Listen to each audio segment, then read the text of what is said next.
ఎంపీలు ప్రమాణ స్వీకారం చేస్తున్నారు, రాజ్యాంగబద్ధంగా ప్రమాణ స్వీకారం చేస్తున్నారు. అసలు వాళ్ళకి ఏమైనా స్ఫూర్తి ఉందా? కొందరు ఎంపీలు అయితే మరీ విచిత్రంగా ఉంది.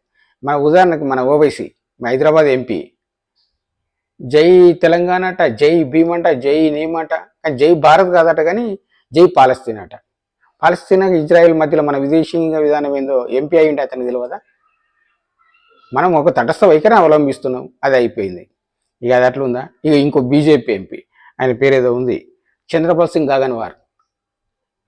ఆయన అంటాడు జై హిందూ రాష్ట్ర. హిందూ రాష్ట్రం మన కాన్సెప్టా? మన భారతీయ కాన్సెప్టా? మన భారత రాజ్యాంగ కాన్సెప్టా?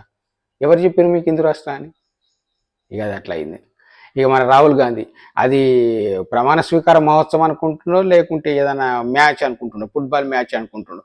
అది రెడ్ కార్డ్ ఒకటి పట్టుకుని కాన్స్టిట్యూషన్ అని ఒక ఫుట్బాల్ మ్యాచ్లో రిఫరీలు తిరుగుతారు, అట్లా తిరుగుతుంటాడు లోక్సభ నిండా. వీళ్ళంతా